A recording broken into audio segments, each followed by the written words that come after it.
want to say thanks for all the messages and support on the last video. It's always good seeing just getting support on whatever, on something you're passionate about. Like it's really motivating.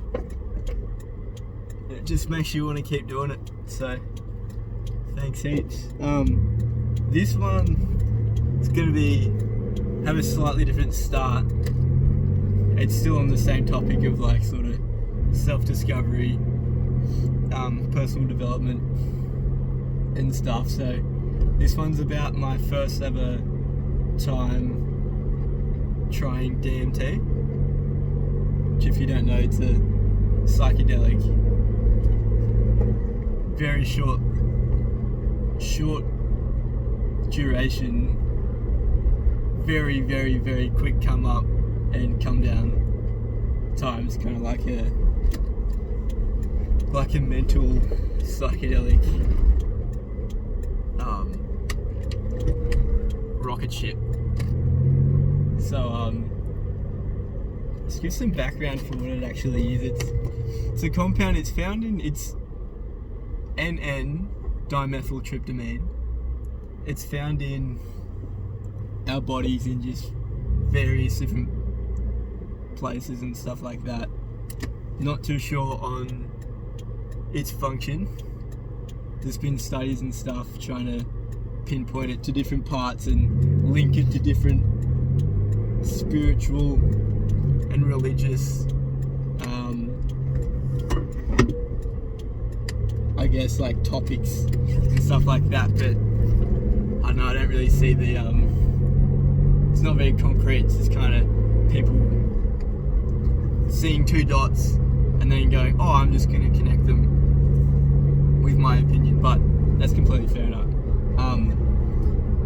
So yeah, it's already in our bodies. In order for it to, because it's already in there, we have an enzyme that breaks it down in our stomachs, I'm pretty sure. So yeah, because I'm not really sure what the actual function of the DMT that is actually in every single, I'm pretty sure it's in all mammals and stuff. It's in probably like 80% of the flora of like the grass and stuff and trees and like bushes and stuff. Very, very, very trace amounts, but some countries like Peru and stuff, they have a very thick like history of it there, and because they have some plants and vines and stuff there that have really high amounts compared to all the other ones. But so yeah, it's I'll call it the like roughly second most potent psychedelic that most people know about, if you know about psychedelics or just drugs in general. Everyone thinks it's the first because they don't know about 5-MeO-DMT, 5-methoxydimethyltryptamine, which is, it's similar, but because of whatever changes at the molecular level, that one is like, put it this way, DMT's considered the spirit molecule. It's a really like spiritual kind of religious experience, whereas 5-MeO, from the research I've done, is the God molecule, where you just bang, you're just at the heart of everything. You've always been there, you're never gonna leave. You're just in the heart of God, of reality and stuff. So that's like people that do that and that have done normal DMT, the one I'm gonna be doing a trip report on, they say it's just a completely different ball game, which is just incomprehensible. Like, even the low amount that I've had of NN-DMT, it was just so intense that I'll get into it. So I don't know how much I had a relatively average amount, I think. I just smoked it out of a bong on top of weed, because we didn't have the usual crack pipe that a lot of people use, because it's a crystal and you need to smoke it in order to bypass that enzyme that I was talking about. Otherwise, if you just eat it, it just breaks down in your stomach and doesn't do anything. So I smoked it, and I'll give a little context. I've been into non-duality for a long time, which is kind of like the root of all religion and spirituality and stuff. It's where all of those paths actually lead to, once you strip away the dogma and the ideals and the traditions and the ceremonial aspects and stuff like that. But yeah, so that's basically the belief that fundamentally everything is kind of glued together by this one force, which a lot of people call God or reality or pure consciousness, the higher self, unitary consciousness, pure awareness, so many fucking different words for it. But anyway, once you start delving into non-duality, the word ego comes up a lot, and I do a separate video on the ego, because I've got a lot of information on that, valuable information, and that understanding the ego and how mental health problems stem from it is really valuable. That's probably given me the quickest boost in effective work on myself for my mental health. So anyway, I went into this trip with that sort of context, having a little understanding of how it worked, but I'd already had quite a deep understanding of the ego and my ego, and how my mind and my sense of self operates, and how just how the whole thing works.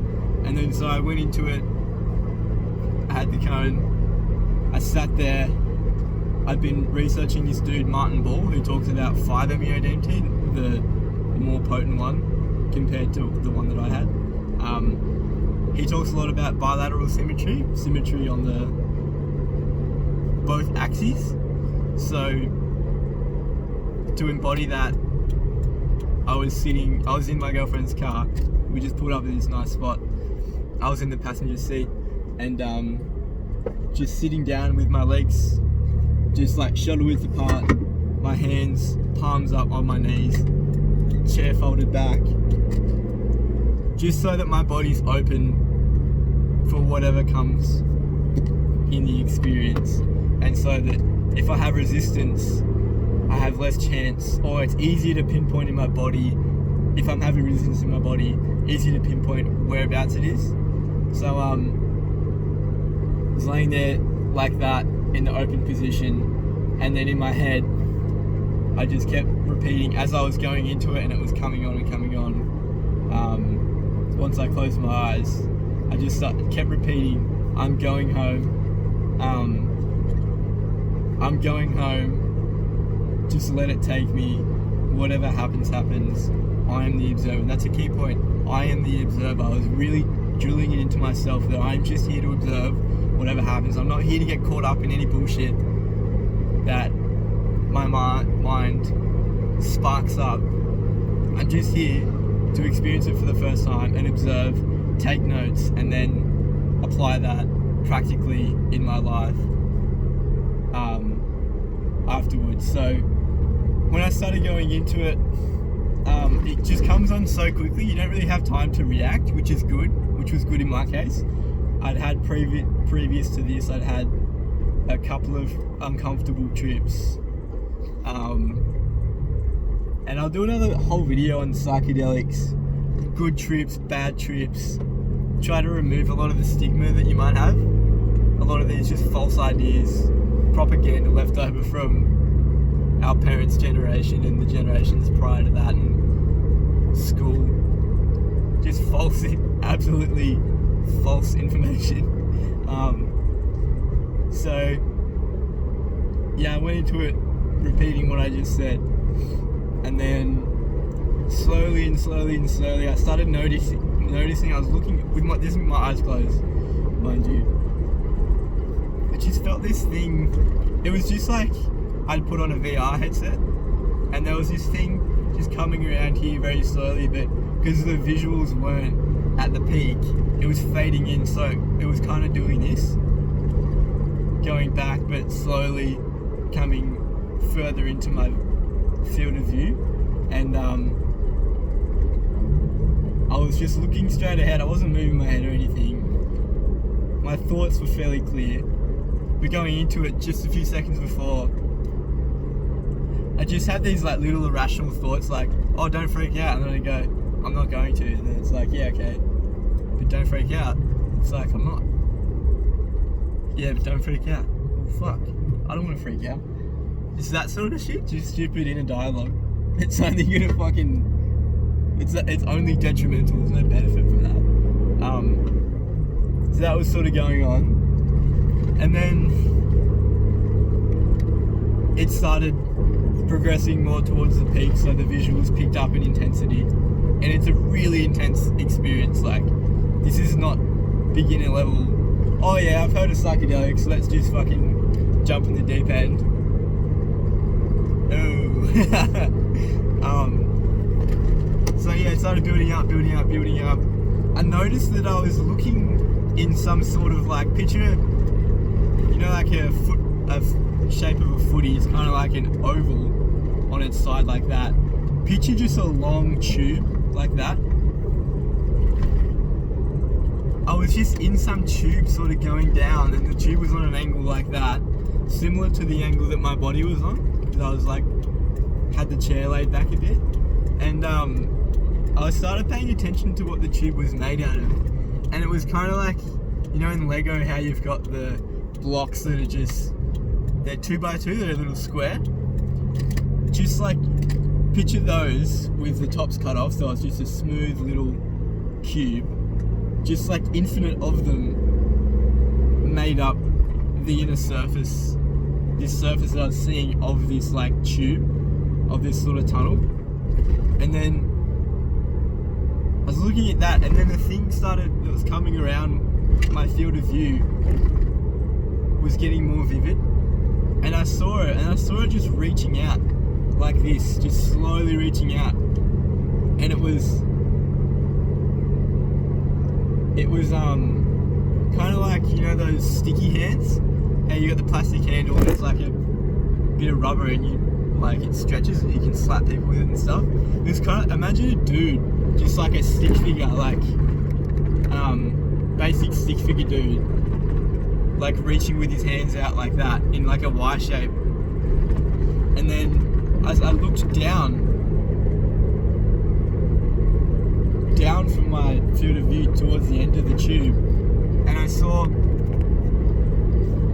this picture like a tongue. It's kind of like a triangle, and then get that, and then duplicate it and flip it, so you got like a diamond, like a stretched out, fleshy, pink sort of diamond. That's what I was looking at, and it had an eye on it somewhere in a mouth with a tongue coming out. I can't remember where.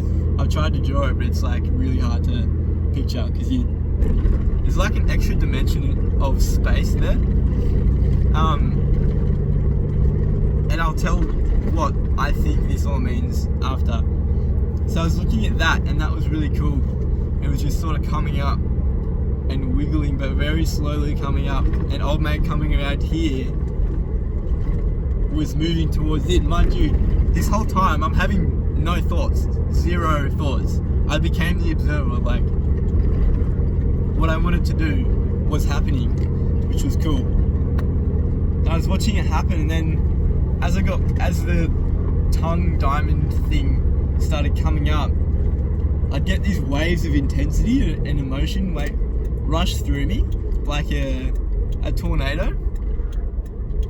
And then old mate coming around here was just progressing faster and faster towards the tornado thing, and then eventually my awareness followed him, kind of like a camera, just behind him, like he's, pretend I'm old mate, my awareness was just back here, following him, and as we got closer to this thing, it just grew, like exponentially, like, as it was like the size of a fucking skyscraper in the end, and old mate was shooting up to the top of it with his arms out, and then eventually it got so big, the emotions got so, like, involved with my body, that I started really feeling it, and feeling these whole variety of emotions, from the full spectrum of, like, positive to negative. And then eventually old mate embraced it and hugged it, and then that's when it just, like, tapered off really quickly. After that, what I gathered from that was the tube that I was inside of was my body.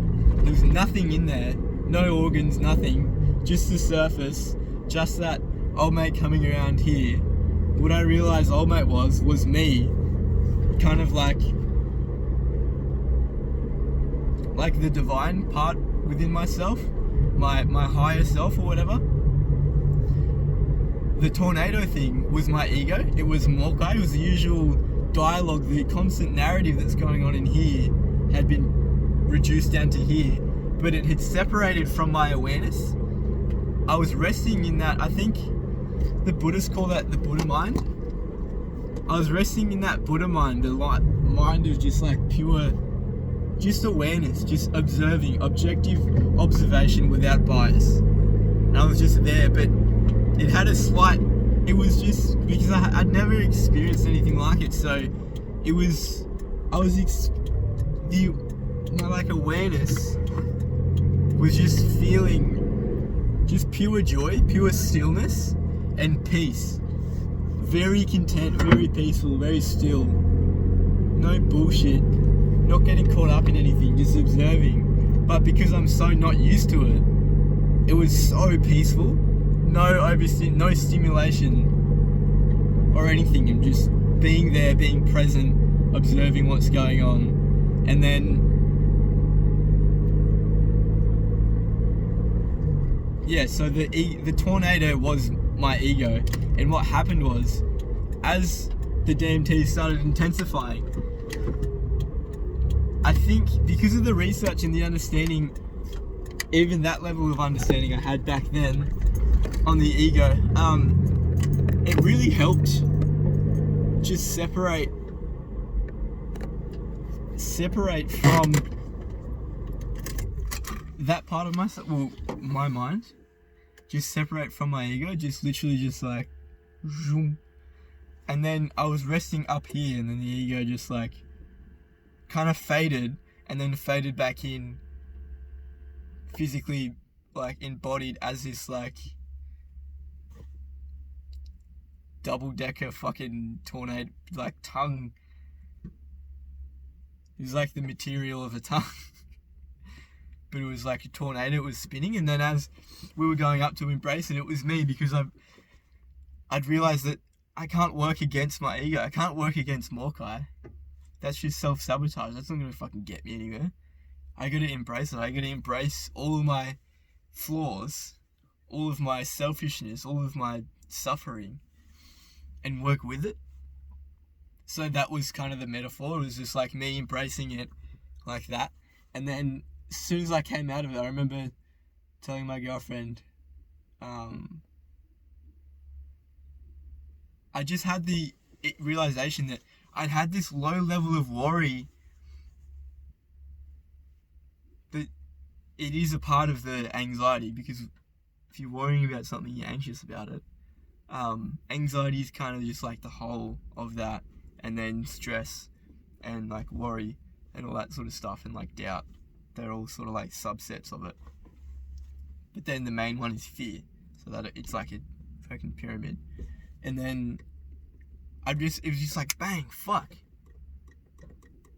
Yeah, I've just been worrying about nothing my whole life. Just this really small underlying level of worry about whatever future situation I may be presented with. And then on top of that, the lack of responsibility and ownership of that.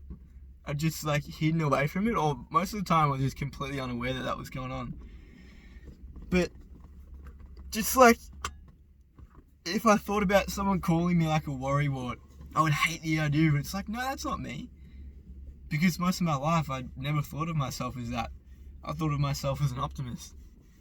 And then, once you meet people that are optimistic in a different way than you, you're like, fuck, I'm not so optimistic after all. And then, so yeah, in that sense, I have a fragile ego, especially back then.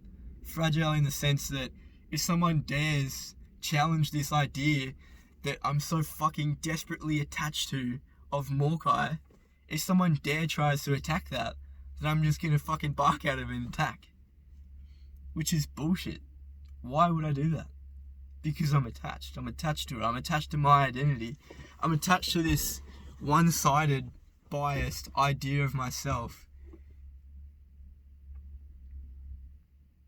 And then when someone tries to attack that, no way, you're wrong, you don't know me, I'm me. But it's like, in a way, they're the observer, they're able to take notes from their perspective, which is really valuable. So what I've taken away from this is, I don't need that anxiety, I don't need that worry. And it kind of, it's hard to pinpoint what I started doing after this. Like, the DMT mill made me realize it. And then, I don't know if it was a combination with the work I was already doing and that realization or whatever, but it just fell away in a way. Like, it just faded into nothing because it's nothing. It's just, it doesn't need to be there. It's not real. Like, I can't think of one good reason for anyone in the world to stress. Like, why would you stress about something? What's one good reason to stress? Like, actually, what's one positive side to stress? Maybe back in the day when we were fucking cavemen, when we actually had to worry about physical predators and stuff, but it's like, it's so outdated, stress and worry. Like, it's kind of just a feeling that's just been attached to our brains through evolution from our ancestors. But we don't need it anymore. There's no purpose for it. And the reason I believe that is because after eliminating even just that level of worry, my life's only gotten better. Because I've realised that, just like the first video I made, situations are situations. If I'm worrying about it, I'm putting worry into it and then making myself think that it's worth worrying about when it's not. Nothing is worth worrying. If you're the Prime Minister and you've got, just take the whole COVID situation, if you're worrying about it, you're going to make more irrational decisions than rational ones than if you were to just sit there and just embrace and accept things, accept the situations that are coming, accept the hard truth. Fucking hundreds of thousands of people are gonna die and have died. Yeah. It fucking sucks. Like, that's hundreds of thousands of lives that will be lost because of COVID, but if you're worrying about it, it's not going to do you any good, because when have you ever think about one good choice that you've made when you've been worried or anxious about something. Just try think of one actually good choice where you can't counteract it and go, well, no, because then I ended up doing this, I could have done this better. No, there's nothing good about it. There's a reason it's on the negative side of the spectrum, because it's negative. But yeah, another thing that I've gained from it is just a lot of pride in myself, because I realized I didn't want to be associated with being just a worrywart, so I went after it and fixed it and realized that I don't have to be that. It's like, yeah, you can accept things about you, and I accepted it because I was that at the time, but then I went and eliminated it because, well, I went and I worked through it and then it just faded away because that doesn't need to be there. That's not like a crucial part of me. It has been my whole life up until that point. But like being worried about nothing isn't going to serve me. It's not essential. It's useless. It's like I'm not going to benefit from going to the surf and going, oh fuck, what about blue bottles? Yeah. Yep, they're a thing. Yep. They're here. They exist. They will sting you. They hurt. Well, they hurt me, at least I don't know about you. Most likely. I'm scared of them, yep. When one stings me, I freak out, yep. Okay.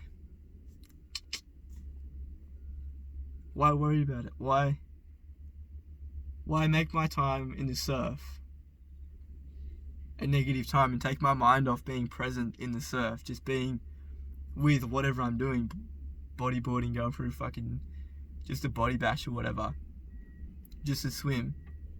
Why think about something other than the surf when I can just think about the surf and be there in the surf? Just have a sick time being in the surf, just being in the ocean. There's just no valuable purpose for it.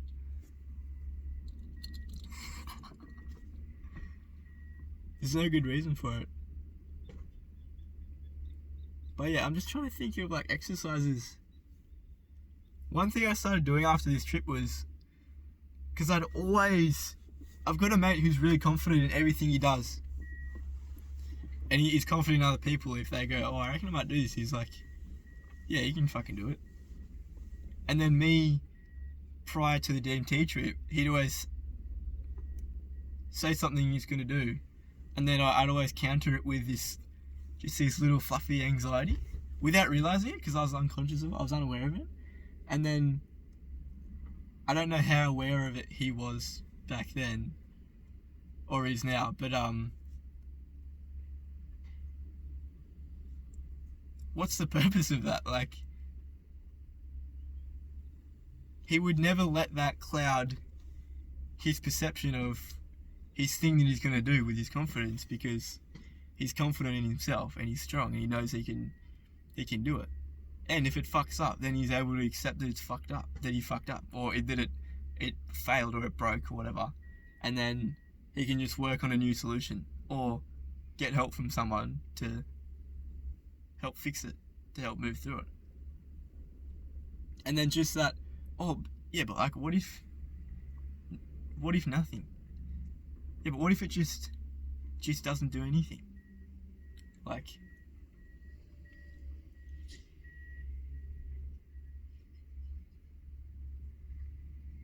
yeah, and then so one thing I've been doing is, since then, is instead, like, having a situation, and then I'd think of like a worst case scenario. Then I started just catching it and just stopping and thinking about that. But then I would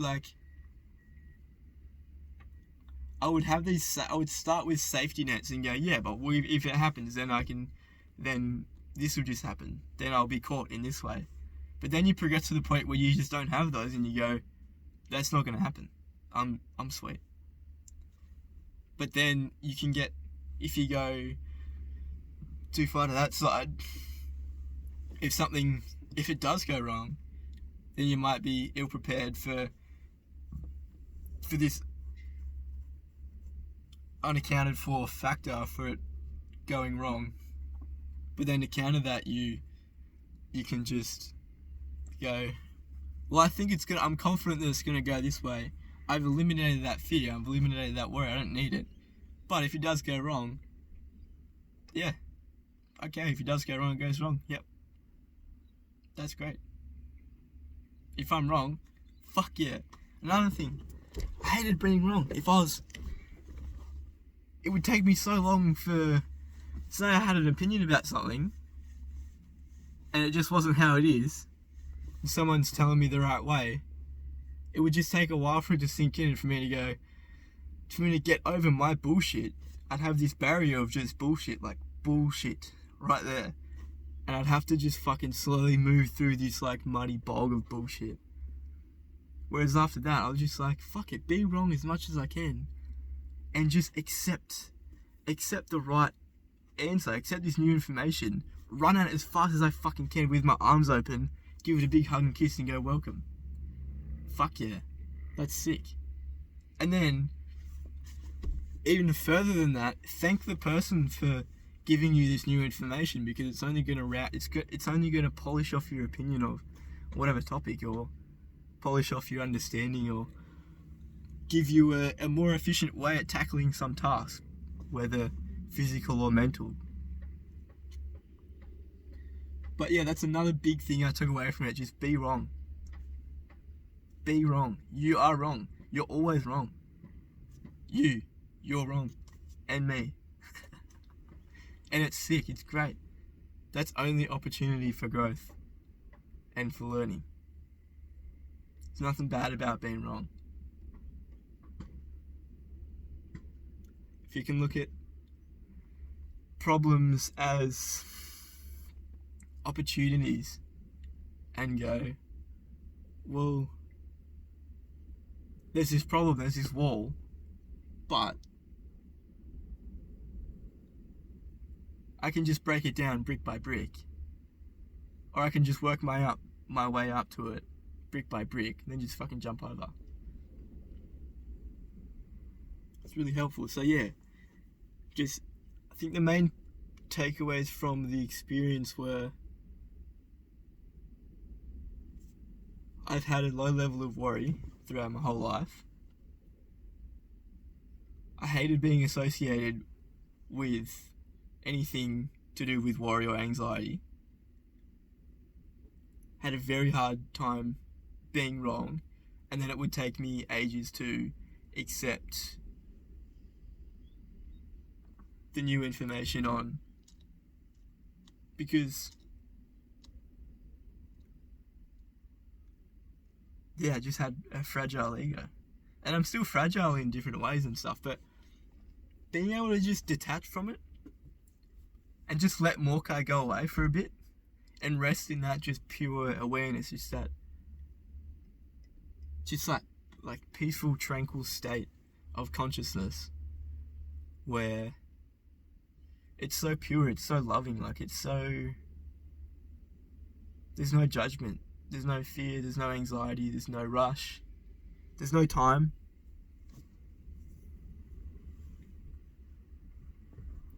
There's no fear, there's no sadness. It's kind of hard to, I think one reason why it's sort of that state, if you've ever experienced it, maybe in meditation or in a psychedelic trip or something, it leans more towards the positive side. I think one reason for that, this is just my opinion, is because we're so used to this overstimulation, this thinking. You're so used to thinking, perceiving and thinking and filtering. And once you stop that, it's like it's like when the washing machine's on, then when it turns off, it's like, oh, fuck, it's so peaceful, it's so quiet now, and it's good. Whereas all that happened, the washing machine just stopped, more noise just stopped. Whereas this is kind of just like mental noise, mental clutter. If you can separate from that, and I was just lucky enough that it just fucking happened. I think it was a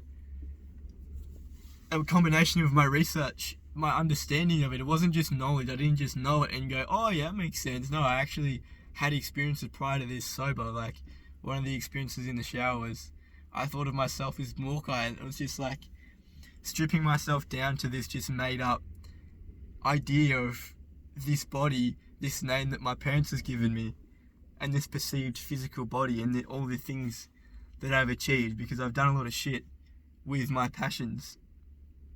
A lot of things, which are just things. I've got a lot of memory, I've got a lot of friends and stuff, and detaching from that and having that fade away, it's kind of scary at first, and you're like, no, I'm Morkai, I'm here, like, I'm here. But it's like, yeah, okay, but why wouldn't you just want to sink into just pure infinite awareness, which 100 times out of 100 is going to give you a better understanding of everything. It's going to give you a better answer than what you can come up with.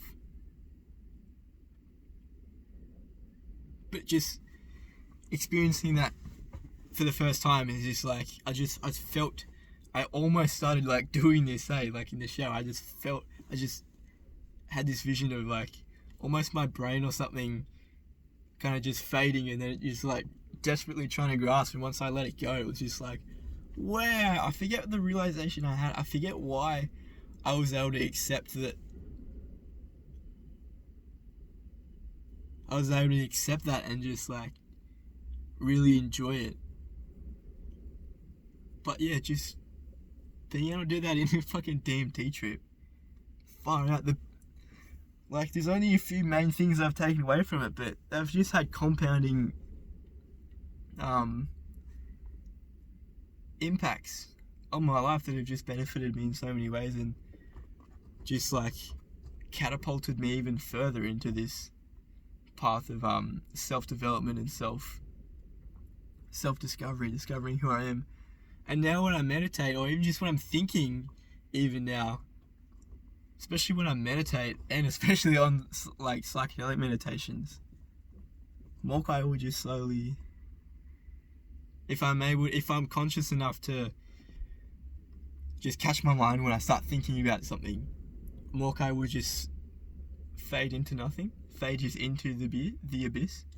It'll just fade into that awareness, and then it'll just be just like this set of eyes, just this set of awareness, which sort of encapsulates all of the senses.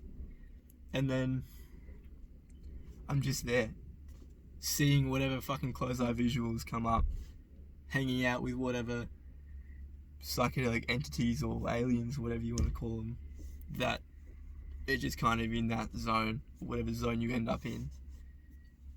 But yeah, it's really helped me in just like being okay with letting Morkai fade away and go, because if I'm just meditating, I'm not going to fucking die. And if I do die, then that'll kind of suck, because I haven't conquered death yet. I still have a fear of death, but it's helped with that as well. And kind of the main thing is, like, if the world keeps going, that's like the main thing. If I die, then it's going to be shit for me, and it's going to be shit for the people around me. But as long as they get to keep going, that's pretty fucking sick. That's pretty awesome. But yeah, I think within the next couple of videos, I'll do one about the ego. Hopefully a bit more gathered. Might write some notes down and stuff, so it's a bit more structured. And then I'll do one about psychedelics to just give a background of like why I got into spirituality and mental health and stuff, and how I use psychedelics to benefit me, and to better my understanding of this whole thing, and just to give some good valuable information on psychedelics and what you can use them for, aside from just like, oh, fucking trippy, yeah, I'm just gonna have a trip. Oh, have you had your trip? Yeah, I'm gonna have my trip. Or I had 2 trips and I started fucking wigging out, and I just had to sit down and just like fucking wigging out and stuff. Like, I've got some really helpful tips for why experiences like that happen, and why you wig out, and why you have bad trips, and why there are good trips, and everything in between. So yeah, hopefully, I mean, I'm not going to apologise for rambling, because that's just going to happen. That's just me. I fucking ramble. I'm going to try work on it, but it's going to happen. So thanks for watching, if you watched. Feel free to share it around and stuff. Really appreciate all the love and support I'm getting. Like, once again, it really means a lot. It's like just really motivating and valuable, just getting messages and comments and stuff like that. But yeah, fucking see you in the next one, motherfucker.